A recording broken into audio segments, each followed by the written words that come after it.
Hola. Hola a todos y a todas. Vamos a empezar con la segunda charla, parte del foro en Pinta, Lima, y parte de la sección titulada Charlas de Colección. Esta mesa se llama Coleccionando desde la institución y nos van a acompañar para la conversación Pablo León de la Barra, Manuel Segade y Sharon Lerner.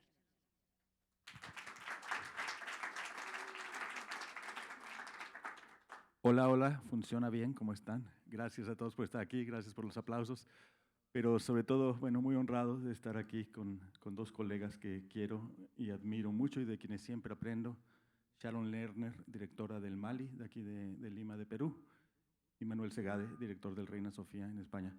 La idea cuando me invitó la organización de Pinta a pensar esta serie de charlas en torno a coleccionar, bueno, pensé vamos a hacer 2 días, el primer día dedicado a las instituciones y el segundo día a coleccionismo privado, pero la responsabilidad pública o social del coleccionismo privado.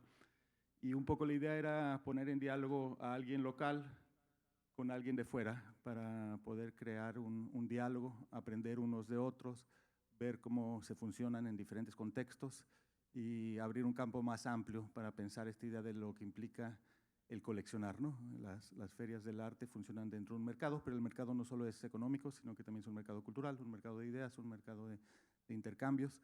Y bueno, para alguien como yo, que, bueno, para quien no me conoce, yo trabajo en el Museo Guggenheim de Nueva York, encargado de Latinoamérica, que nos dedicamos tanto a coleccionar y a exhibir, y sobre todo en mi caso, bueno, artistas y obras de arte latinoamericana.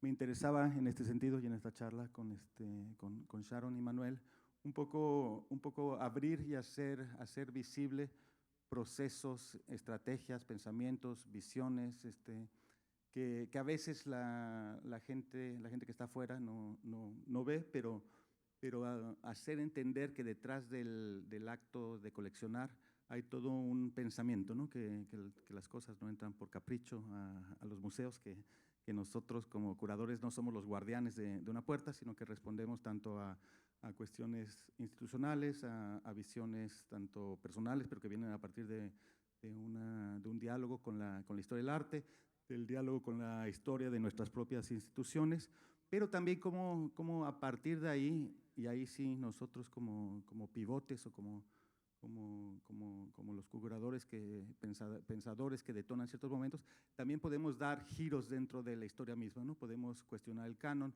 podemos darnos cuenta de qué es lo que está faltando dentro del pensamiento de colecciones, hacer reparaciones históricas, ver más allá de lo que se ha visto, hacer compensaciones y balances, asimetrías de género, de raza, de identidad, ver a vacíos históricos, pensar la historia o repensarla a partir del pasado y del presente. Entonces, bueno, un poco me interesaba, tanto con Sharon como Manuel, un poco abrir a ustedes un poco los procesos detrás de cómo cada quien está pensando a partir de sus propias instituciones, la gran responsabilidad que implica el coleccionar, ¿no? Entonces la idea es que cada uno, Sharon primero y después Manuel, van a presentar un poco el trabajo que están haciendo cada quien dentro de su institución y a partir de ahí lo abriremos un poco a diálogo primero entre nosotros, quizás levantar ciertas cuestiones o que nos permitan aprender en frente de ustedes, un poco también uno del otro a partir del diálogo y después sí abrirlo un poco a preguntas. Es una charla que va a durar lo que tenga que durar, ¿no? Entonces, bueno, les pedimos su paciencia, que nos acompañen y bueno, que disfruten, que disfruten la verdad el lujo de tener a estos dos invitados aquí con nosotros. Y de nuevo, bueno, gracias a la feria por invitarnos y a todo el equipo envuelto en el que estemos aquí sentados hoy con ustedes. Gracias.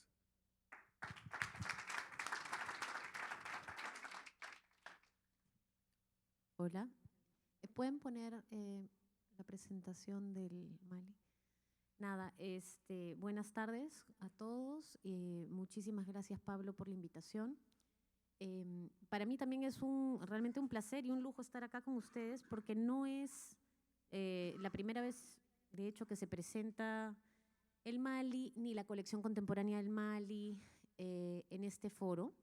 Pero sí me parece que esta invitación cae en un momento interesante para pensar ciertos temas juntos y que nos permite quizá presentar la colección contemporánea o el momento en el que se encuentra el Mali, no solo en términos de la formación de la colección contemporánea, sino de la formación de la colección histórica y los cruces entre ambas.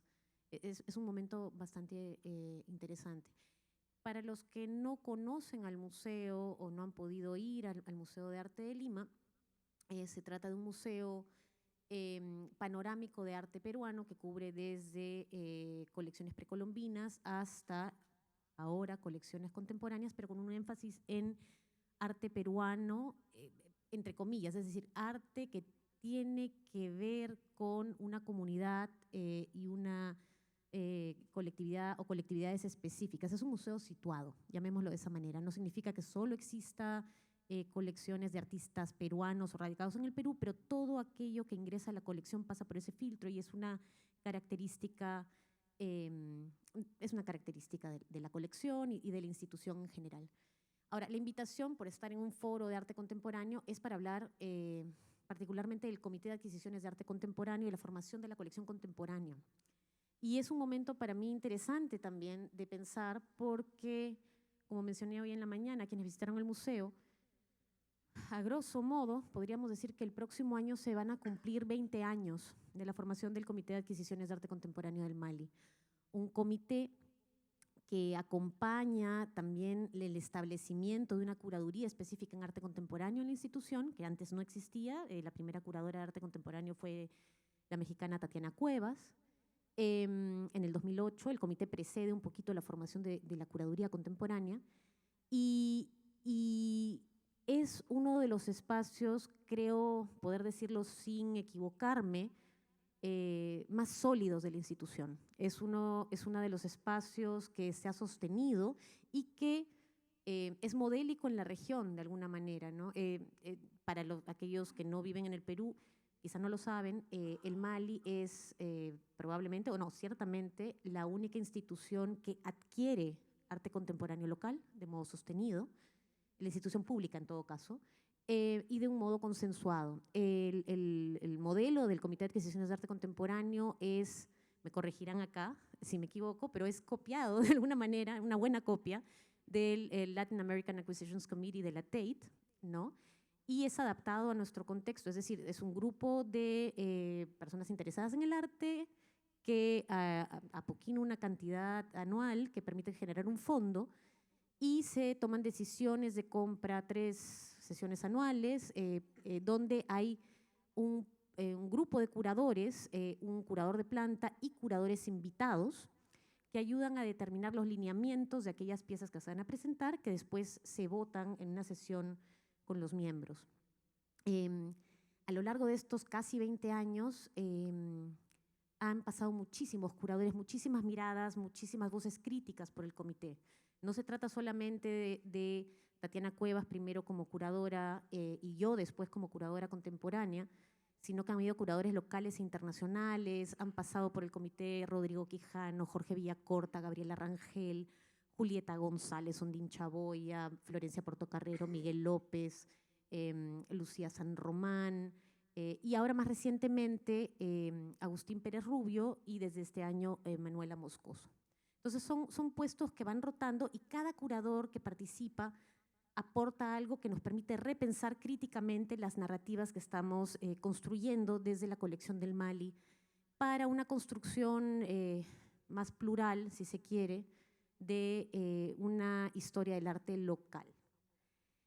Acá algunas vistas del comité hoy, ¿no? Esta es una imagen del 2012.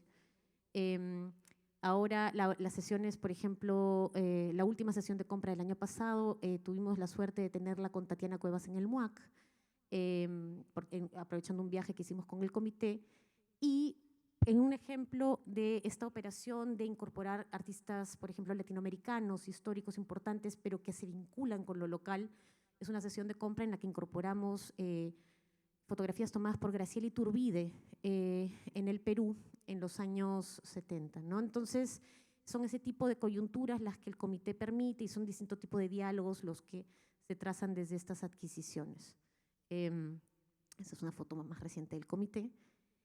Pero quería retrotraerme un poquito para entender qué es lo que ha pasado con la colección contemporánea ahora que ya podemos mirar para atrás con algo de distancia. Esta es una vista, la foto es pésima porque es vieja y la pantalla lamentablemente no apoya, pero es una vista de una exposición curada por Tatiana Cuevas y Rodrigo Quijano en una primera versión en el año 2011 y en una segunda versión en el año 2013, llamada o titulada Arte al Paso, que es como la primera revisión grupal de las muchas adquisiciones de arte peruano que se hacen entre el 2006, 2007 y el 2011, con un énfasis bastante grande en muchos artistas contemporáneos peruanos que ahora ya son mucho más conocidos o quizá que eran conocidos pero que no tenían necesariamente una suerte de espacio en colecciones institucionales de modo colectivo, y sobre todo llenando vacíos que cubrían desde los años 90, los años 2000, pero también vacíos históricos desde los 80. Y uno de los grandes ejes, no el único, pero uno de los grandes ejes de las primeras adquisiciones de la colección estaba en estos capítulos del arte contemporáneo peruano que revisaban los años de la violencia, ¿no? Que revisaban, bueno, eso es una pieza de Alfredo Márquez, por ejemplo, ¿no? Catatay, que revisaban también momentos importantes de la transformación urbana de Lima, procesos colectivos, ¿no? Que habían sido muy trabajados por críticos locales, pero que no tenían un espacio de visibilización en colecciones. Y voy a hacer un salto muy grande desde ese momento hasta el año 2019, para efectos de la narración, porque obviamente pasan muchas más cosas, hay muchas más líneas temáticas en la colección, pero el año 2019, en paralelo al momento en el que Perú fue país invitado en Arco Madrid, que probablemente varios de ustedes recuerdan, un momento que catalizó muchísimas miradas, muchísimos trabajos de colección, en fin, y que nosotros presentamos una exposición titulada Amazonías en Matadero, Madrid, que daba cuenta de una línea en la que estábamos trabajando en la colección que tenía que ver con la visibilización de artistas que trabajaban en y desde la Amazonía peruana y algunos artistas internacionales también amazónicos. En Lima, en paralelo a la muestra de Amazonías y en paralelo a Arco, abrimos esta exposición que se llamaba Otras historias posibles, repensando las colecciones del Mali. Una exposición que quizá pasó desapercibida para mucha gente, pero que catalizaba y era como el otro yo de lo que estaba ocurriendo en Arco y que catalizaba el trabajo de colecciones transversal que se venía haciendo en el Mali, tanto desde la sección contemporánea como desde el Comité de Formación de Colecciones Histórico.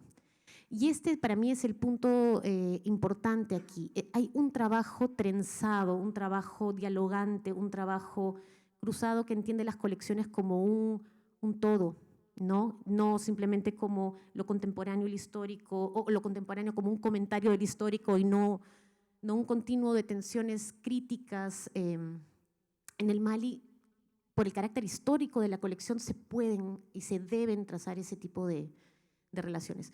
Otras historias posibles tenían varios ejes, pero un eje central tenía que ver con algo que se ha tratado en la crítica local muchísimo, pero que quizá no se había discursivizado en el Mali, que es con la construcción de ciertas terminologías en el arte local vinculadas a las tradiciones regionales, el arte popular y el arte contemporáneo, ¿no? Entonces van a ver que hay una sección central donde están precisamente esas tensiones, obras de maestros como López Santay, pero el retrato de López Santay hecho por Enrique Camino Brent, ¿no? La relación entre los indigenistas y los maestros del arte popular en los años 50, pero a su vez ese eje de la exhibición te llevaba a una segunda sala donde se presentaba la serie Piras Causa, que es esta serie importantísima, monumental, realizada por el colectivo, por ADAPS, por la Asociación de Artistas Populares de Sarwa,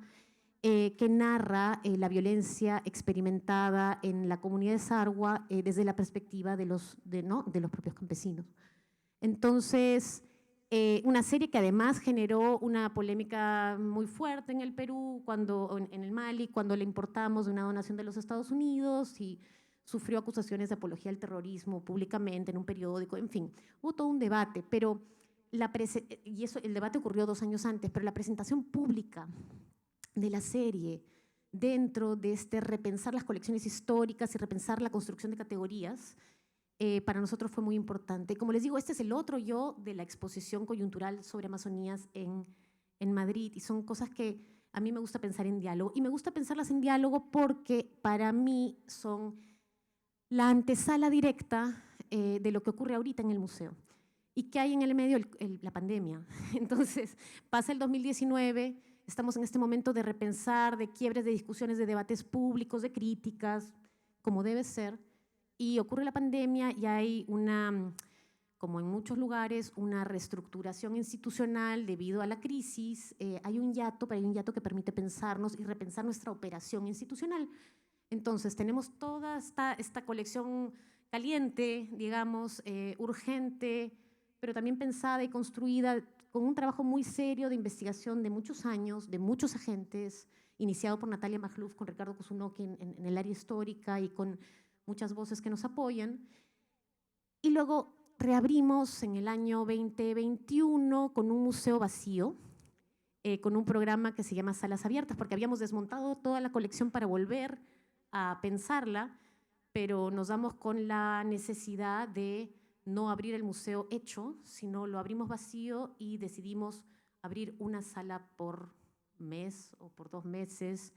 Y ese tiempo lento nos permite repensar precisamente y calibrar esta apuesta de la colección, que ya no llamamos permanente, sino cambiamos y renombramos a Mali Colecciones, para quitar precisamente este enfoque hierático, ¿no? Me explico. Y para la colección contemporánea, que lamentablemente no tiene todavía un espacio, porque otra de las consecuencias de la pandemia y de los cambios institucionales es que el proyecto de ampliación para las salas del siglo XX-XXI se ve postergado indefinidamente. Las colecciones contemporáneas no se encuentran vistas en el Mali, siempre tienen lugar en muestras temporales, en muestras fuera. Entonces empezamos a tejer la narrativa del segundo piso con intervenciones de la colección contemporánea y nos vemos obligados a hacer muchas exposiciones temporales de las colecciones, que son siempre vistas parciales, que son siempre trabajos que no terminan de dar cuenta de la gran narrativa que se teje naturalmente, pero que son interesantes ensayos. Y para mí, cuando empecé a hacer este PowerPoint simplemente poniendo vistas de instalación, me da cuenta, bueno, sumamos todo esto y podríamos tener una linda sala, una linda sala del siglo XX-XXI, que además a esto le faltan todos los modernos que todavía tenemos que entrelazar con la... Entonces, esta es una muestra, por ejemplo, del año pasado, de adquisiciones y donaciones recientes, donde se puede ver un poco una mezcla de varias cosas, obra de Sara Flores, Salmo Suyo, Javi Vargas, Claudia Coca, Gabriela Acevedo, pero también en relación con otros y otras artistas, Josué Sánchez, Chonon Bencho, Benuca Ebanán, pero también obra comprada, por ejemplo, en contextos feriales como Arteba, que ha sido una gran instancia que nos ha permitido incorporar obra regional que entra en diálogo crítico con la colección del Mali. Lo de adelante es una foto de Annemarie Heinrich, por ejemplo, en sus viajes por el Perú en los 70s. Y claro, este tipo de situaciones también permite después abrir espacios para otro tipo de revisiones.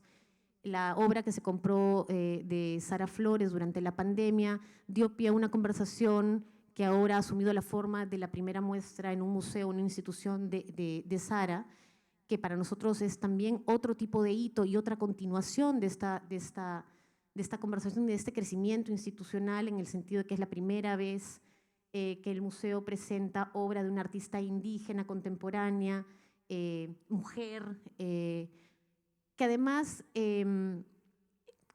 poniendo un texto en shipibo en la pared, cosa que digamos, teníamos audioguías en quechua, pero todos siempre son ejercicios con fallas y con idas y vueltas, pero son gestos que en las instituciones a veces tarda un poco más de tiempo a coger. ¿no? Pero igual las muestras siguen teniendo, y las piezas que se vinculan a la colección y al programa expositivo siempre siguen teniendo esta reflexión o esta mirada a las construcciones en torno a las identidades nacionales o a la pregunta por el lugar y el emplazamiento en el que el museo se encuentra. Otras líneas de la colección, tú me cortas cuando quieras, ¿ah? Otras líneas de la colección que se han ido trabajando a lo largo del tiempo y que también responden a críticas que han venido de los propios colaboradores curatoriales, tienen que ver con empezar a responder a estos vacíos importantes.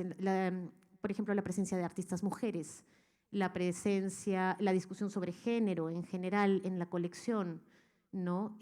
Esta es una muestra, Imaginarios Contemporáneos, que se presentó el 2021, que nuevamente, obra comprada en Arteba, ¿no? Marta Minujín, pero en diálogo con transformismas de Flavia Gandolfo, nuevamente con la obra de Salmo Suyo, en otro contexto, con Elena Tejada, Rita Ponce de León, pero también pueden ver, por ejemplo, al fondo algunas de las obras que estuvieron en Amazonías, ¿no? No solamente obras de artistas locales como Bruce Rubio, Santiago Yaguarcani, sino también obra de Abel Rodríguez en su momento, de Sheronawe Jaquejiwe, tejiendo otro tipo de diálogos regionales que miran a lo latinoamericano desde un lugar que no es lo latinoamericano, sino que tiene que ver con estos territorios compartidos o con problemáticas compartidas, ¿no?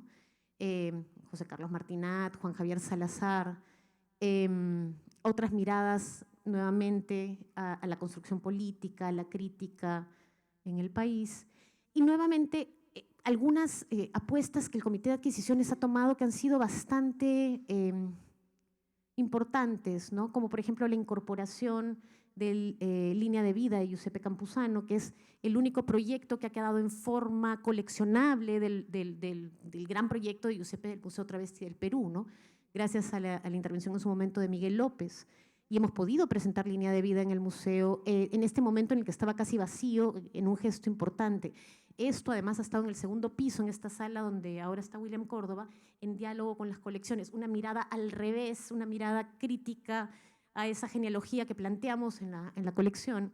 Mismo caso, en esa misma sala de producción-reproducción de Sandra Gamarra, esta serie donde reelabora, bueno, ella siempre reelabora sobre las pinturas de casta, pero con una mirada muy particular a las dinámicas de género que se construyen ahí.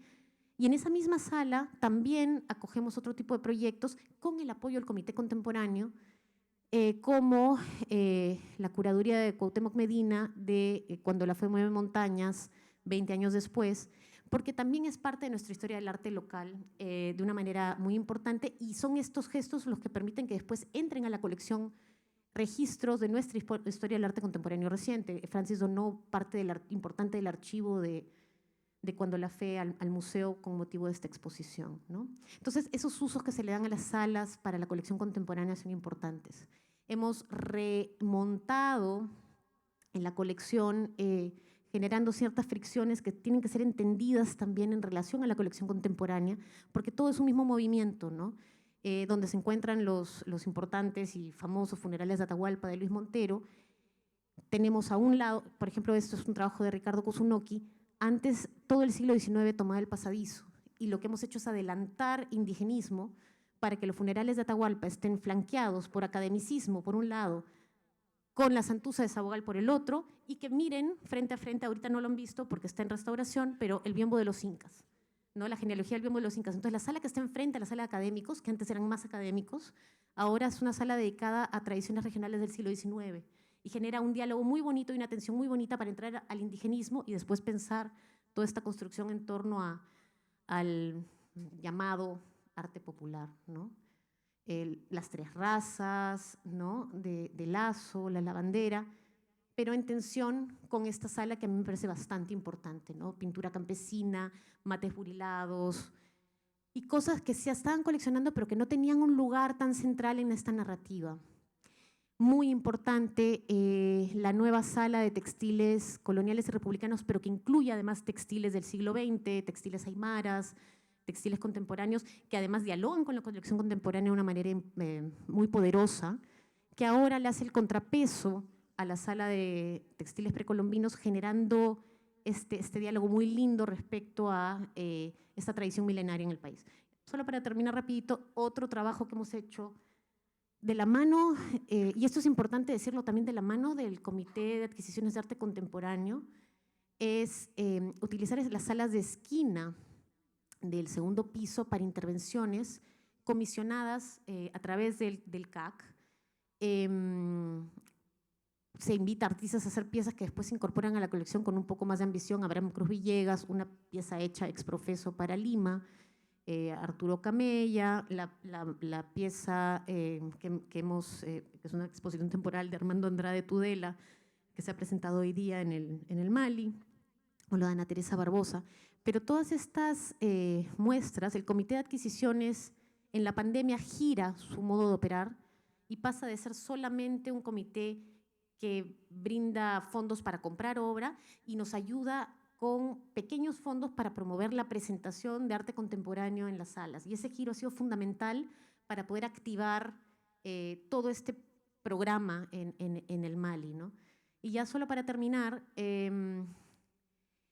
no solamente se trata de colecciones, porque la gran pregunta es, ok, no se quieren obras de artistas indígenas o vinculados a la Amazonía, pero también un giro importante que ha habido en la pandemia es, se crea una nueva curaduría que no existía en el museo, que es la Curaduría de Programas Públicos y Comunidades, donde está Zaira Espinosa, y la idea es empezar a desarrollar relaciones de largo aliento con algunas comunidades específicas con las que el Mali tiene una relación y que son vecinas, en este caso Cantagallo. Entonces se comisiona al colectivo Soy Noma, de mujer, liderado por Olinda Silvano, intervenir parte del vestíbulo, pero también se desarrollan muchas actividades con ellas de modo sostenido. Entonces, empezar a repensar estas dinámicas, empezar a repensar cómo el museo se entiende sus espacios de tránsito. Lamento que todas las fotos son vistas de instalación sin gente, no fue a propósito, es lo que encontré, pero un poco el espíritu es que las colecciones ayuden a que el museo sea un espacio más vivo y más vivido, ¿no? Y un poco por ahí va el trabajo de la colección. Gracias.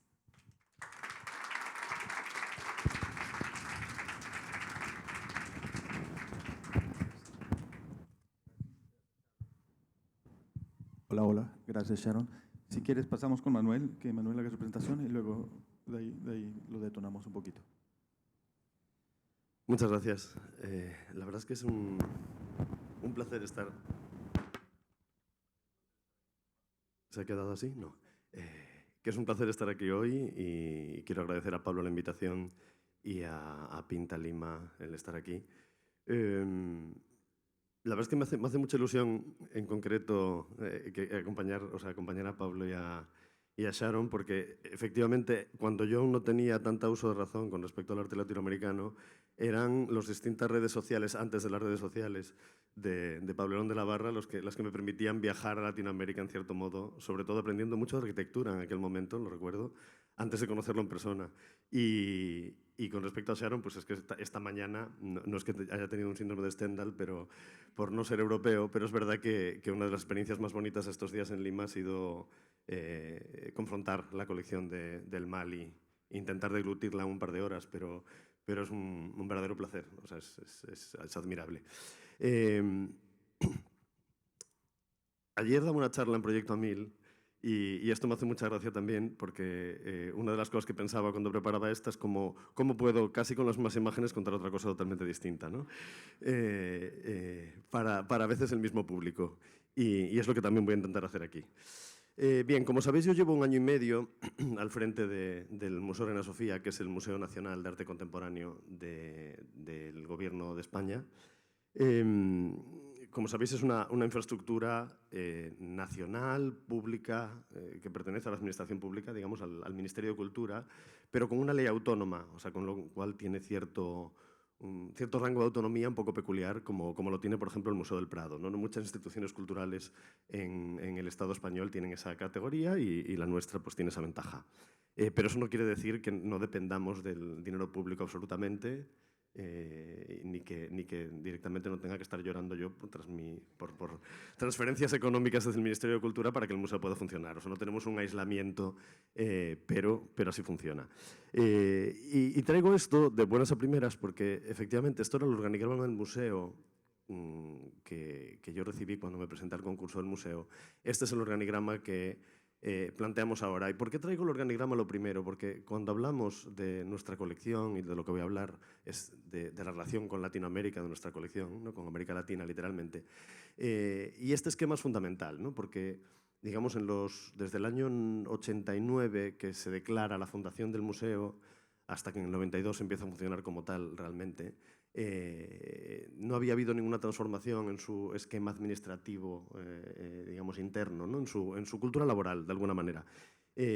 Insisto en esta, no porque vaya a contar un poco más sobre ese ecosistema interdependiente que estamos intentando generar ahí, sino porque es que es precisamente, de una forma increíble, la primera vez que hay una subdirección artística ocupada por, en este caso Amanda de la Garza, por una mujer latinoamericana experta, digamos, precisamente en museos de arte contemporáneo y exdirectora del MUAC de México, ¿no? En este caso, y que ha dejado el MUAC para venirse a Madrid. O la primera vez, que esto, yo creo que es todavía más sorprendente, pensando en la historia, la trayectoria y la influencia del Museo Reina Sofía en cuanto al arte latinoamericano, ¿no? A nivel mundial, la primera vez que existe una conservadora de arte latinoamericano en el museo. O sea, no existía la plaza del servicio de arte latinoamericano en el Museo Reina Sofía estructuralmente. No había nadie dedicado a arte latinoamericano y lo hay desde septiembre del 2023. No se debe a mí, ya era un proceso que el anterior director Manolo Borja Villar y su equipo llevaban luchando por conseguir durante años. Y coincide además que ambas, Susette es cubana, Amanda es mexicana, digamos, es la primera vez que hay dos personas latinoamericanas trabajando en puestos de poder dentro del museo, ¿no?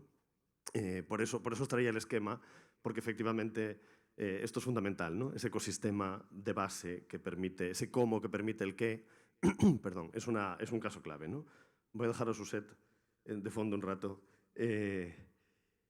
Esta parte, digamos, esta transformación que se produce dentro del museo es un espacio muy difícil, ¿no? Susette siempre habla, por ejemplo, esto me interesa muchísimo, Susette habla de cómo nuestros puestos de trabajo como museo público dependen de un sistema funcionarial, ¿no? En el que, y lo leo porque es interesante, las restricciones de acceso para los nacionales de países no comunitarios y que no sean cónyuges o descendientes españoles o miembros de un país de la Unión Europea están sujetos a precisamente procesos selectivos que normalmente los dejan fuera porque pertenecen al cuerpo facultativo de conservadores de museos o al cuerpo de ayudantes de archivos, bibliotecas y museos. Bueno, supongo que conocéis la Administración española o la Administración europea y estas letanías os pueden dar un rasgo de lo difícil que es conseguir que estos puestos puedan estar abiertos a personas como Susette o como Amanda, ¿no? Con lo cual, esa reivindicación digamos, ya para mí es un espacio fundamental, ¿no?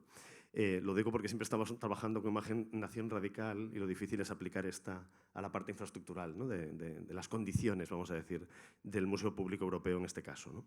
Que como veis es absolutamente refractario a toda posibilidad de trabajo precisamente con lo ajeno, por llamarlo de alguna manera. Bien, el Museo Reina Sofía colecciona, digamos, colecciona muy profundamente, colecciona a través de fondos que recibe directamente del Ministerio de Cultura para adquirir, por ejemplo, cada feria Arco, el Estado nos proporciona un extra de 400.000 euros para gastar solo en la feria, sobre todo, y casi en exclusiva para comprar arte español, la verdad, pero ahí está. Luego hay, digamos, los fondos del propio museo que se gastan a lo largo de todo el año. Pero esto es interesante, es un capítulo presupuestario, se llama capítulo 6, que es el mismo capítulo de las inversiones. Quiero decir que comprar una mesa para el museo, una silla de despacho o un ordenador para alguien del equipo o realizar una reforma a un edificio porque se cae un techo, por ejemplo, como está ocurriendo con el Palacio de Cristal en este momento, significa que son fondos que se extraen a la parte que se podría dedicar a inversiones en arte contemporáneo.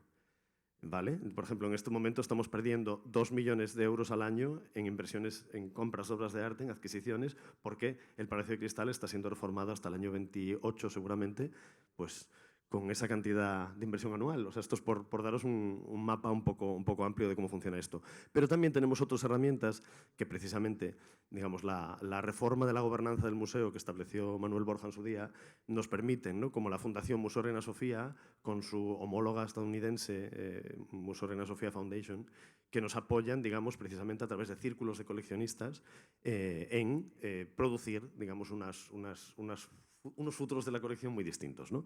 Y lo digo así porque hoy por hoy casi el 10% de la propia colección está constituida gracias a la Fundación Museo Reina Sofía. Y esto es algo bastante increíble porque está fundada en 2012, o sea, hace nada, ¿no? Gracias a gente como Juan Carlos Berme, que está aquí delante, que es precisamente su vicepresidente, ¿no? Por vincular más al contexto local de Lima. El año pasado el museo invirtió en todos estos, a través de todas estas herramientas, unos 8 millones de euros en adquisiciones de obras de arte. Fueron 470 piezas, perdonadle el neoliberalismo de los datos, pero me parece que es muy revelador. Y de ellas 37 eran piezas de arte de Latinoamérica, ¿no? Hasta agosto de 2024, 28.783, o sea, digamos 29.000 obras conforman las colecciones del Museo Nacional, y de ellas 2.628 son la colección de arte latinoamericano. O sea, un 7% más o menos de la colección a día de hoy. Seguramente esto ya haya mutado porque la parte latinoamericana crece exponencialmente, ¿no? Pero ahí va, cuando hablamos de... Por eso dejaba la foto de Suset, porque voy a hacer de su ventríloco casi. Voy a hablar con sus palabras, ¿no? Porque Suset se enfrenta de una forma muy profunda, ¿no? A pensar precisamente cómo se atiende a una colección de arte latinoamericano en un museo que naturalmente tiene una estructura colonial.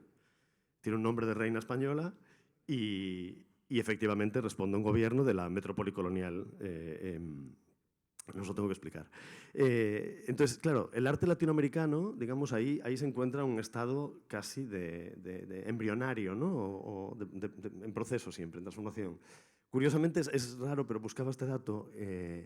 La primera vez que el museo empieza a trabajar con arte latinoamericano es en el momento que en el 88, cuando, digamos, se transforma de Centro de Arte a Museo, de Centro de Arte Nacional a Museo Nacional, ya con el nombre Reina Sofía antes. En ese momento se le encarga una exposición a Luis Pérez Oramas de Armando Reverón, que se hace entre el año 89 y el 90. O sea que ya muy pronto, antes precisamente, fijaos, de que la Fundación Arco, por ejemplo, adquiera la primera pieza de arte latinoamericano en la propia feria, que es en el año 91 y es un soto, me parece muy interesante que el Reina Sofía ya estaba trabajando con Latinoamérica de una manera en la que todavía ni siquiera tenía un director o una directora, ¿no? Que se trabajaba desde el propio Ministerio de Cultura. Bien, pues Suset se pregunta, claro, digamos que, ¿cuál es la ontología de esta parte de la colección, ¿no? Dice, ¿cómo están constituidos estos fondos de arte latinoamericanos? ¿Con qué premisas? ¿Cuándo y por qué se llevaron a cabo las adquisiciones y bajo qué prescripciones jurídicas y administrativas? Creo que es muy interesante la pregunta. ¿Qué significan estas obras en el conjunto de la colección del museo? ¿Qué fortuna crítica y expositiva han experimentado en las presentaciones de la colección? ¿Qué regímenes de interpretación las han encorsetado? ¿Cómo se traduce en la vida de estas obras la geopolítica histórica de sus respectivos contextos de producción, las dinámicas hegemónicas de circulación del capital simbólico dentro del sistema internacional de arte? ¿Cómo se han de significar estas obras de Latinoamérica y de sus diásporas dentro de la colección de un museo ubicado en el Estado español y donde inevitablemente los condicionamientos epistemológicos son eurocéntricos y determinan maneras de coleccionar, de administrar, de gestionar, de catalogar o de exponer, a las que todavía, digamos, en las que persisten huellas del canon occidental en el que se funda la ideología originaria de estos museos de arte moderno y contemporáneo, ¿no? como el nuestro? ¿Qué comunidades, qué colectivos y para quién deben ser resignificadas o activadas estas obras? ¿Qué agencias políticas, cuerpos y subjetividades convocan? En fin, podría seguir enumerando las preguntas de Suset, pero os podéis hacer una idea de todas las cosas que nos estamos cuestionando precisamente en este momento que, pues, por ejemplo, Suset no habla de América Latina, sino que habla de Via Yala, ¿no? Entonces, efectivamente, esto nos introduce en un espacio de discusión interno muy interesante, ¿no?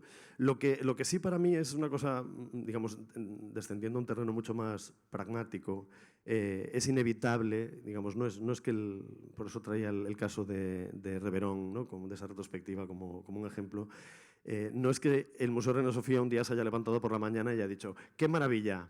Qué interesante es el arte latinoamericano, vamos a centrarnos en él y vamos a incorporarlo a la colección porque nos parece una moda interesante o un nicho de mercado en el que no se había introducido nadie, no va por ahí. Obviamente, aparte de las relaciones evidentes que ya he enumerado de colonialidad y del contexto social, demográfico y cultural de intercambio natural, ¿no? entre nuestras comunidades, no sé si sabíais esto, a día de hoy en Madrid, legalmente, si sumáis el mundo ilegal será mucho más amplio, 1 de cada 7 madrileños y madrileñas es latinoamericano. Con lo cual, quiero decir, esto creo que nos implica una serie de relaciones. Es mayor la proporción de latinoamericanos en Madrid que de obras latinoamericanas en la colección de Reina Sofía, ¿no? Gente que paga impuestos en nuestra ciudad. Por otra parte, efectivamente hay una cronología. A mí siempre me interesa muchísimo recordar que el último golpe de Estado se produce en España en el año 83. Creo que si pensamos en las dictaduras de la mayor parte de Latinoamérica, creo que la cronología nos acerca mucho más la ruptura con el sistema, digamos, de progreso lineal de la modernidad, ¿no? En el caso de España, la forma, digamos, en la que se destruye, reconstruye o empiezan una serie de resistencias, si queréis, dentro de la propia forma de producir imaginario, de producir lenguaje dentro de las artes visuales, se asemeja, en cierto modo, más a Latinoamérica o a Europa del Este que a nuestro contexto inmediato, por ejemplo, a Francia, ¿no? Que es un contexto, digamos, de producción burguesa que no tiene absolutamente nada que ver con el arte español, con la intención de transformación social y política de nuestras prácticas, donde, bueno, precisamente ahí nos significamos, ¿no? Ya voy a ir acotando, pero me interesa mucho también una cosa casi mítica, que es que la colección de arte contemporáneo, digamos, la colección del Museo Reina Sofía se inaugura en el año 92. La primera vez que se presenta la colección pública nacional es en el año 92, que nos tengo que explicar qué significa aquel momento de celebración de los 500 años del descubrimiento, ¿no? A lo largo de toda España, sobre todo en la Expo Universal de Sevilla en aquel momento, ¿no? Entonces os traía simplemente, digamos, para poner en el contexto el que nos encontramos, Amanda, Suset y yo, cuando estamos trabajando sobre estas cosas. Efectivamente, sabéis que el museo trabajaba habitualmente a través de la red de conceptualismos del sur, que tiene también una historia local muy fuerte aquí, evidentemente. El museo ha trabajado con esto, con una red, no con una red institucional, sino con una red parainstitucional. Digamos que una de las tareas que nosotros tenemos ahora es, y miro a Sharon porque me encantaría hacer proyectos futuros con el Mali también, pero sobre todo necesitamos un diálogo institucional diferente con Latinoamérica, porque efectivamente no había un diálogo de igual a igual. Siempre en instituciones latinoamericanas que no pertenecían al sur global no se trabajaban, digamos, de forma simétrica, sino asimétrica, ¿no? Y no había estas interrelaciones de coproducción que creo que ahora tenemos que sostener y buscar la forma de alimentar, ¿no? Eso es una de las premisas de Amanda y ahora la estoy citando a ella. Pero también, digamos, nos hemos encontrado una reordenación de la colección. Aquí tenéis, yo qué sé, pues seguir a pies juntillas las indicaciones de Pablo y traje las obras peruanas que están ahora expuestas en el museo en esa sección que se llama Dispositivo 92, puede la historia ser rebobinada y que precisamente contesta de esos 500 años de descubrimiento, y ahí están las pinturas de castas blancas realmente, ¿no? que analiza la blanquitud y sus sistemas de poder de Daniel Ortiz, las piezas de este museo de Sandra Gamarra, Gilda Mantilla y Raymond Chávez, en este caso los calendarios, o no sabía que venía Fernando, pero aquí también está la visión de la pintura occidental de Fernando. Y en este caso me interesa también porque esta es una donación de un coleccionista madrileño, de Juan Várez. Esta es la otra parte de la pieza, y es una pieza fundamental que ahí está, digamos, diciendo mucho precisamente sobre el sistema de museo en la colección. La otra parte que me interesa también es que no hemos hecho ningún gesto con la colección nueva todavía, solo una pequeña, digamos, más que un gesto, hemos hecho una primera, no sé cómo decirlo, casi como una tentativa de repensar los espacios públicos del museo sin tocar las salas de exposiciones, y hemos empezado a trabajar con las terrazas. Y curiosamente, nos ha salido así. Esto es muy interesante con respecto a la propia colección, porque trabajando con el propio equipo pensábamos en toda esta escultura geométrica de los años 60 y 70 que tenemos en la colección, que es de espacio público, que nunca utilizamos, que parece de complejo financiero a día de hoy, ¿no? Pero que en realidad en su día fue casi como una utopía geométrica nueva de lo urbano, ¿no? Una idea muy diferente de ese espacio público, y que curiosamente, fijaos, hemos puesto 3 piezas por ahora, una de Martín Chirino, un español, pero las otras son de Edgar Negret, colombiano, y de Jesús Soto, ¿no? Como veis, un penetrable. Entonces esto me parece muy interesante porque naturalmente lo latinoamericano va abordando todo ese espacio de representación del propio museo, ¿no? Pero también, y esto me interesa con respecto a la fundación, perdonad la autocita, pero ahí veis, en el centro está Mario Kader Fetch, Julia Morandeira a su derecha, que es nuestra directora de estudios, Amanda, y Carolina González, que es la directora de la Fundación Museo Reina Sofía. Y es precisamente, digamos, el futuro del trabajo que estamos haciendo en general, pero también con respecto a Latinoamérica, digamos que es dejar de trabajar solo en una forma de extractivismo que no deja de ser adquirir cultura material y llevarla de los países latinoamericanos a la colección del museo, que está muy bien hacerlo, perdonadme, está muy bien hacerlo, es parte de ese cometido, pero estamos extendiendo, digamos así, ese trabajo que nos permite la Fundación por sus estatutos, ¿no? Que son otras formas de colaboración con el museo y ahora más profundas a través de esa dirección de estudios que ocupa Julia Morandeira, que nos va a permitir, digamos, intensificar los procesos de investigación y de producción de conocimiento del museo. Y entonces Mario Cader es un coleccionista salvadoreño que nos ha hecho una donación de $1 millón para los próximos 10 años para instituir un Instituto Cader de arte centroamericano en el Museo Reina Sofía. Arte centroamericano, digamos, no caribeño, sino la parte continental, y que precisamente nos permite, digamos, empezar a pensar los procesos desde otro lugar, ¿no?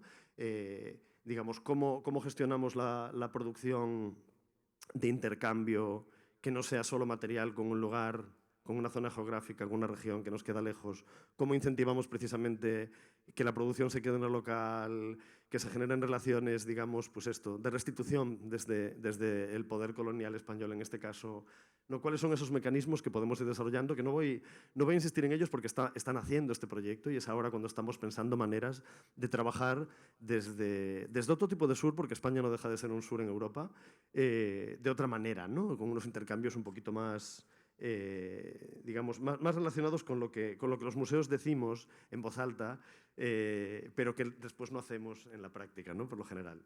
Y ahora sí remato con algo que es lo mismo con lo que acabé en Amil ayer, pero porque me parece que este fantasma, y mira, no sabía que ibas a hablar de Francis Alice, pero esto me interesa mucho, porque en esta torre 2 del edificio Sabatini del Museo Reina Sofía hay un resto en el suelo de pintura azul, cielo, como veis, que efectivamente es un resto de una intervención de Francis Alice en una exposición que se llamaba Ficciones, el comisario de poder Adriano Pedrosa y Ivo Mesquita, en un proyecto de marco más general, precisamente sobre repensar Latinoamérica, ¿no? Variaciones sobre Latinoamérica, del comisario cubano Gerardo Mosquera.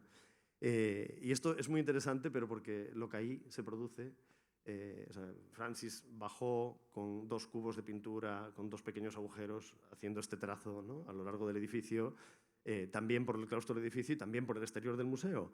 Los trazos se borraron con los años en todo el resto de lugares, menos en esta torre 2.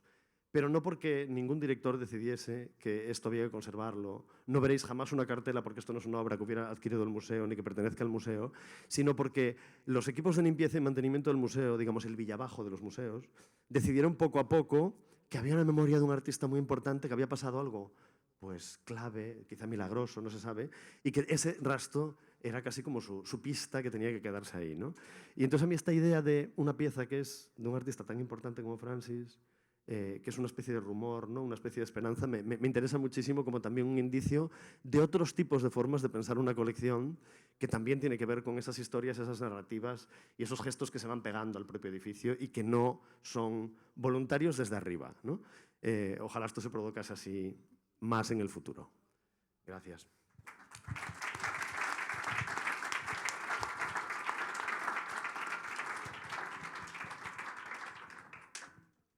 Gracias, Manuel. Gracias, Sharon.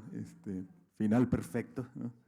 Como una obra, en este caso, que no fue traída como parte de la colección de manera, digamos, consciente, está dentro del museo, ¿no? Y de alguna manera la presencia de ella sigue latente y sigue vibrando, ¿no? Y creo que finalmente es nuestro deseo como gentes que trabajamos en el museo, ¿no? Que aquello que traemos al museo de alguna manera pulse y mantenga ese museo, como decía Sharon, vivo, ¿no? Que ese museo esté latiendo, ¿no? Y creo que es parte del por qué hacemos lo que hacemos, ¿no? 2 modelos de museo diferentes, pero que de alguna manera complementarios, ¿no? Uno que trabaja muy a partir de lo local aquí en Lima, y el otro que trabaja desde España, pero cada vez más con esa conciencia de lo que consiste un pasado que fue colonial, ¿no? Entonces, de alguna manera consciente de las reparaciones históricas, conscientes en un contexto donde a veces en el llamado Reino Español, los pasaportes todavía dicen Reino de España, implican esas relaciones con América Latina, ¿no? Que por mucho tiempo se hablaban de la madre patria o la hermandad hispanoamericana, y que en realidad, bueno, somos muy conscientes hoy día que eso no es real, ¿no? Y que hay reparaciones históricas que hacer, y que hacerlas a través del arte es parte de hacer esa conciencia visible, ¿no? Sharon hablaba un poco que, bueno, que el modelo de adquisiciones, un poco en un principio fue del comité de adquisiciones, fue moldeado a partir del modelo de Tate, pero me parece interesante también pensarlo de la otra manera, ¿no? ¿Qué es lo que el Mali trae que podemos aprender, ¿no? Otros museos de ellos. Y creo que para mí es clave, o sea, siempre que yo vengo aquí a Lima, siempre que voy al Mali, yo como curador aprendo mucho, ¿no? Creo que el Mali ha sido pionero en tocar temas de arte indígena. Me acuerdo las primeras subastas que yo vi, bueno, ya estaba el tema amazónico ahí, ¿no? O sea, cosas que hoy se hablan en el mundo del arte global, que ahora son parte fundamental de los discursos de arte global. Aquí en Lima y en el Mali ya se están hablando hace 15 años, ¿no? O sea, yo la primera vez que vine aquí me acuerdo de que ya se hablaba de arte indígena. Se empezó a hablar de Amazonias antes que se hablara en otros lugares. Hoy de nuevo, bueno, vimos en Arco este año, Amazonas, o el tema transamazónico, ¿no? Conectar amazónicas es algo que estaba muy presente, y bueno, de eso se ha hablado aquí en años, arte popular. Entonces, bueno, todas estas cosas están acá, ¿no? Entonces creo que en este sentido el Mali funciona como un modelo del que todavía tenemos mucho que aprender, ¿no? Y creo que por eso me interesaba traer estos dobles diálogos, ¿no? Pensar por un lado desde dentro, pensar desde fuera, y ver cómo podemos de alguna manera aprender, complementar, dialogar y reparar, ¿no? Entonces, bueno, no sé qué quieran añadir, si tienen preguntas o comentarios uno hacia el otro. ¿Algo que nos haya faltado decir? No, pero sí acotar un poco, porque no es que el Mali traiga esas cosas, sino que el Mali es una institución local que responde a cambios que se dan dentro de la escena local, incluso tardíamente, porque son discusiones críticas locales que se dan desde antes, y eso siempre ha sido como un debate, ¿no? A veces pareciera que la institución cristaliza cosas que no es el caso. Pero sí es cierto, porque los tiempos institucionales son otros, ¿no? Pero sí es cierto que hay una voluntad de atender, y creo que es ese arco histórico que permite que esos diálogos se catalicen de una manera mayor. O sea, no es una institución solamente de arte contemporáneo, ¿no? Y yo creo que ahí está un poco la diferencia. Sí.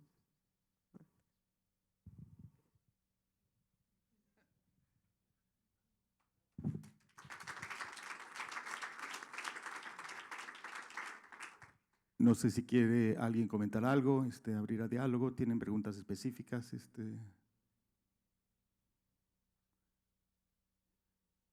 No sé, ¿cómo lo hacemos? ¿Si hay otro micrófono o llevo este micrófono?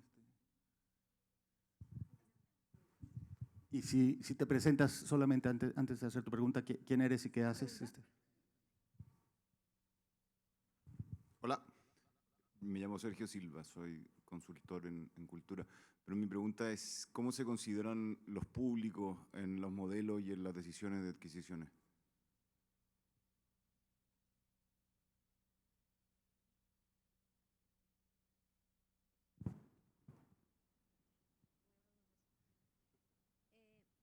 Depende. No es que, yo creo que probablemente en el caso del Mali y de la colección contemporánea, no necesariamente la colección histórica, que finalmente pasa por otros procesos, pasa primero por una discusión curatorial que responde primero a cuestionamientos artehistóricos y narrativos, y también a preocupaciones de reflejos de la escena. O sea, no creo que haya una voluntad de necesariamente, o sea, no se piensa necesariamente primero en el público, se piensa en la construcción de la historia del arte local, que es un poco la primera misión que se tiene. Dicho eso, una vez que una pieza ingresa, se piensa muy bien cómo contextualizarla y cómo presentarla y cómo hacerla vivir para estos distintos públicos, porque no se trata de un público, se trata de públicos, comunidades que se tienen que activar de distintas maneras, que se tienen que ver representadas de distintas maneras, y digamos las piezas catalizan distinto tipo de discusiones, pero no es que se compre pensando en los públicos, porque, digamos, no es la misión del museo, creo yo. La misión del museo es ser el repositorio y la plaza, la plataforma para la activación de las historias de la comunidad. No de responder en la voluntad de las comunidades, sino de interpelarlas de modo crítico desde la obra de los artistas, ¿no? Un poco por ahí te respondería. Chimpum. Sí que hay algo que nos caracteriza en el caso español, por ser un museo público, de la administración pública. Efectivamente, quiero decir, el público español que viene al museo paga esa colección con sus impuestos. Quiero decir, entonces es la base de la pirámide, no, quiero decir, pensamos en ellos, pero porque definitivamente es la parte que permite que eso ocurra finalmente, ¿no? Hay algo central ahí. Pero sí es cierto que por lo menos en el caso del Mali, de cómo se ha construido la colección histórica, y no solamente las adquisiciones, sino muchas donaciones, hay una voluntad de incorporar materiales que quizá no tenían categoría de artístico, ¿ya? Pero que de alguna manera dan cuenta de transformaciones culturales, transformaciones sociales y de la vida, digamos, de estas comunidades y de estos públicos, y hay una voluntad de que se vean reflejados y que se encuentren en el museo a través de esos objetos. Eso sí hay, y en ese sentido sí se piensa en los públicos. Por ejemplo, la construcción de la historia de la fotografía, no solamente fotógrafos, ¿no? Hay fotografía de estudios, digamos, del surandino, de la Sierra Central, y son fotografías cotidianas, pero que de alguna manera forman parte de esta historia local. En ese sentido se piensa en eso. O sea, digamos, hay muchas operaciones que ocurren así, que no pasan por la discusión de lo artístico per se, sino de la comunidad o las comunidades en amplio. Sí, a mí algo que yo siempre lo digo como en teoría, y que esta mañana lo sentía en el Mali como algo muy vivo, digamos, esas intervenciones o operaciones, si quieres llamarlas así, del arte contemporáneo dentro de la propia colección, o sea, producen de una forma muy directa que cualquiera de los objetos del museo se convierten en sujetos.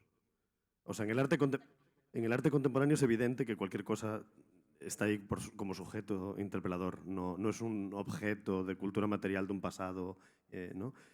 Sino que efectivamente esas intervenciones de arte contemporáneo permiten que todo se subjetivice, que todo interpele, que todo hable, ¿no? Cosa que me parece que es muy brillante y que hace que efectivamente, ¿no? Cada vez que se adquiere algo y que se piensa en el relato en el que eso va a encajar, ya se está pensando en esos modos de interpelación, en qué tipo de sistema de lenguaje se va a producir ahí, ¿no? En la suma o adición de esos verbos, por decirlo de alguna manera, ¿no?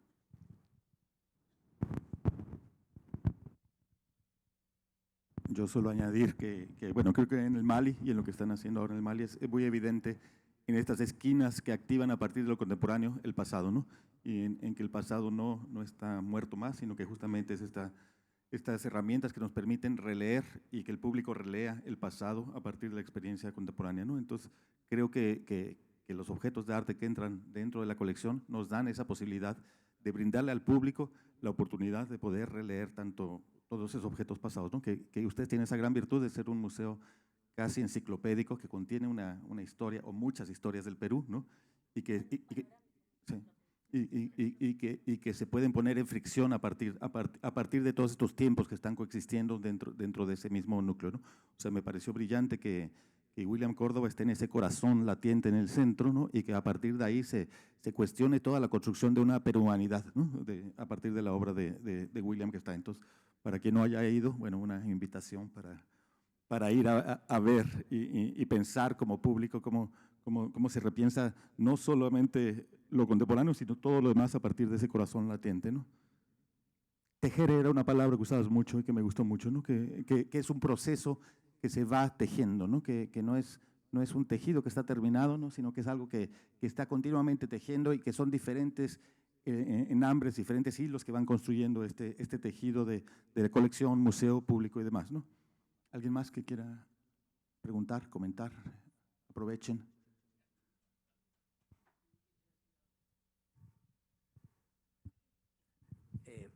Me queda claro. ¿Su nombre, disculpe, señor? Armando Andrade. ¿Y qué hace usted, disculpe?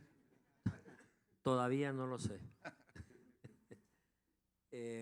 Me queda claro que en los últimos, yo diría, 20 años o 15 años, el Mali ha sido una institución, yo diría, fundamental porque nos ha traído, nos ha enseñado de alguna manera nuevos espacios de lo que éramos nosotros. Y me interesa mucho desde la perspectiva de ustedes, ¿qué creen que ha pasado con el Perú? Porque para los peruanos, por ejemplo, el hecho de haber abierto la selva y entender, Pablo Macera decía que la selva se descubría todos los años en el Perú, pero me queda claro que hay un trabajo consistente de 20 años atrás ya con la selva. Nosotros hoy día la selva la tenemos integrada, digamos, en el imaginario de nosotros. Igualmente el tema textil, de alguna manera se ha nuevamente integrado ya al imaginario.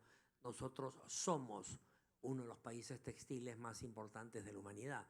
Eso ya lo tenemos nosotros registrados, ¿no? Entonces, pero además de eso, lo que ha comenzado a pasar con el diseño, lo que ha comenzado, digamos, a pasar con una mirada a un pasado precolombino, o sea, a entender qué fuimos. Fuimos el centro, obviamente, de América del Sur. O sea, podernos entender que desde ahí surge todo lo nuestro, ¿no? La pregunta es, ¿cómo nos ven ustedes? ¿Qué ha pasado con el Perú? Por ejemplo, en el Reina Sofía o en tu caso, o sea, ¿qué ha pasado? ¿Qué pasó que de repente el Perú se convirtió no solamente en un espacio de buena comida, sino de un espacio mucho más interesante que eso, ¿no? Me encantaría una respuesta.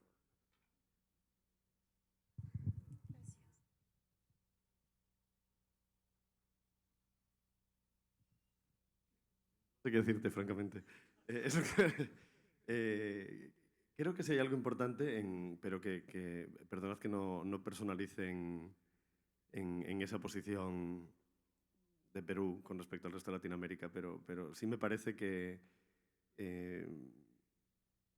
digamos que llevamos el régimen de representación al que llamamos contemporaneidad, en cierto modo, da lugar al paso de otras voces, ¿no? Y da lugar al paso de otras posiciones de habla. O sea, que es normal que un lugar del sur como Perú adquiera esa importancia y esa visibilidad, ¿no? No es solo, yo que sé, que nos interesen las mujeres y que aparezca, ¿no? que con el feminismo apoyemos a que las mujeres artistas estén en las salas de exposiciones, no solo que queramos dar paso a los indígenas o a las personas racializadas en su producción, en sus formas de representación, o a las identidades de género diversas o disidentes, sino que es que efectivamente todo este movimiento produce pues, una recuperación de las artesanías como parte, ¿no? Lo que antes se llamaba artesanías o artes menores o feminizadas, como el textil, que esas adquieran una posición central. O sea, que decir, todos esos pasos son un camino de décadas de trabajo que efectivamente hacen normal que haya cosas que emerjan, ¿no? Y en ese sentido creo que no es una moda ni es una tendencia, sino que es un movimiento que lógicamente tiene que tener consecuencias y que efectivamente es una especie de oleaje sobre el canon que seguirá manteniéndose, pero tiene que ver con esa producción de imaginarios, yo creo, ¿no? Radical y evidente. Es decir, podemos personalizar, pero es mucho más amplio y es genial que eso sea así, ¿no? El trabajo de los museos en este caso es que eso se convierta en estructural, quizá, ¿no? Que eso es el trabajo más importante que tenemos, perdón.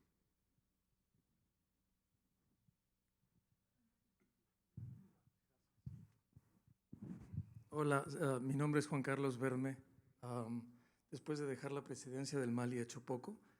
Ahora me dedico a Proyecto Amelia, World Monuments Fund, que me dan una gran alegría. Tengo una pregunta para Sharon. Yo ya no vivo en el Perú desde hace 3 o 4 años, un poco más, no sé. Y cuando vuelvo, o desde fuera también, percibo que la sociedad está muy crispada. La sociedad está como muy dividida en bandos muy enfrentados. Mi pregunta es, ¿cómo en esta crispación, cosa que además pasa mucho en España también hoy en día, bueno, casi es como una tónica en Occidente,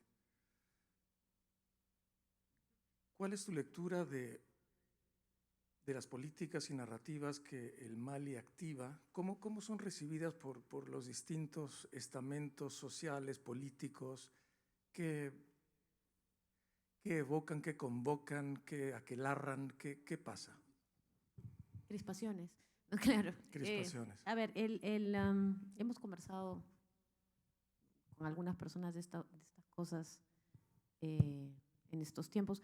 No creo que es algo que esté ocurriendo solo en el Perú, es algo que está ocurriendo en el mundo, como todos sabemos.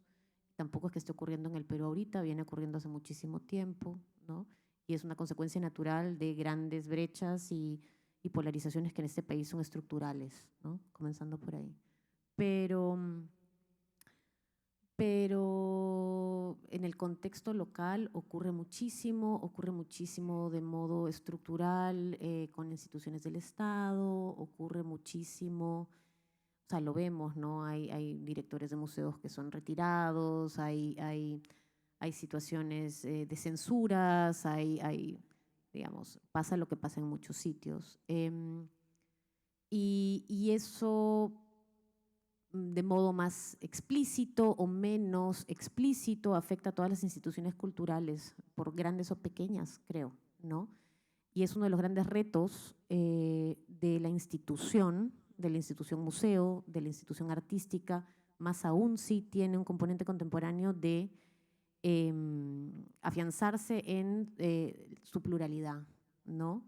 Sin tomar una posición, creo, necesariamente, por lo menos en el caso del Mali, es así, política de un lado o del otro, pero manteniendo su principio como plataforma que permita ampliar la voz de los artistas y sus miradas respecto a las cosas, ¿no? Y parte de lo que hemos mostrado ahora en la formación de las colecciones tiene que ver con eso, de discursos vinculados al género, a la representación de comunidades minoritarias, pero también reivindicaciones históricas y otras miradas quizá que pueden parecer más conservadoras, pero que también tienen un lugar en ese diálogo y en esa tensión. Es un lugar de activación de tensiones, es un lugar que permite que esas tensiones críticas se vuelvan plataforma discursiva. No es que siempre ocurra, pero potencialmente está ahí y es el deber de que el espacio esté ahí para que otros se lo apropien como amplificador discursivo. No sé si me explico. Yo creo que ese es el camino, ¿no? De modo más evidente o menos evidente, esa es la misión. Sí.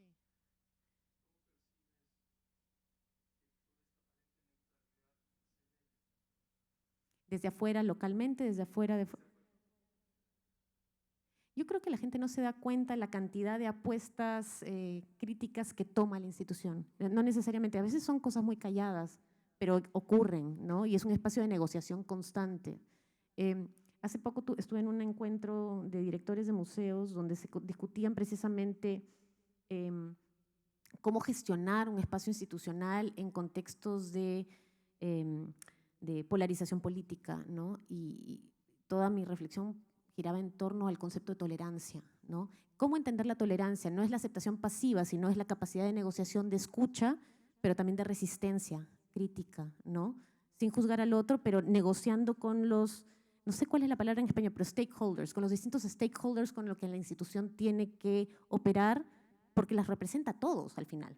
No es la historia de uno, sí, grupos de interés, exacto. Es una lucha muy silenciosa, institucional, pero que es importante defender eso, porque es de la sociedad civil, finalmente es de la sociedad civil, se entienda como espacio privado o como espacio con finalidad pública, es un espacio de la sociedad civil, ¿no? Eso.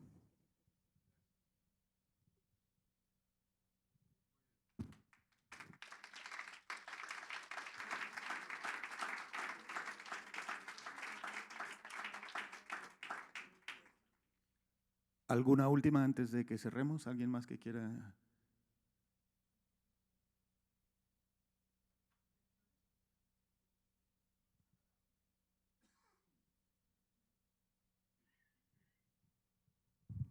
Buenas noches, soy Lucila Walki. Quería hacer un comentario respecto… ¿Qué haces, Lucila, perdón? Bueno, yo soy gestora cultural. Tuve una galería de arte, ahorita es espacio cultural y hacemos algunas actividades en Lince, Lima. Quería comentar que lo que ha llamado la atención es que el cierre del lugar de la memoria como museo no haya sido, digamos, no hemos escuchado a los otros museos que se hayan pronunciado. Se ha pronunciado la sociedad civil, muchos artistas, mucha gente, pero lamentamos que los museos no se hayan pronunciado al respecto, ¿no? Y que todavía lo tengamos cerrado. Eso es todo. Gracias. Para mí es novedad que venga de fuera, entonces, bueno, es algo fuerte. Y gracias por traerlo y hacerlo visible en este foro. No sé si alguien tiene algo más que decir, y si no, bueno, agradecerles a todos, agradecer a Sharon y a Manuel por compartir sus perspectivas muy desde dentro, pero hacer públicos todos los procesos y cómo entender que coleccionar implica mucho más, que hay toda esa responsabilidad detrás, ¿no? Y que, bueno, que dentro de eso aportamos lo posible para construir sociedades más democráticas a través del arte. Muchas gracias a todos.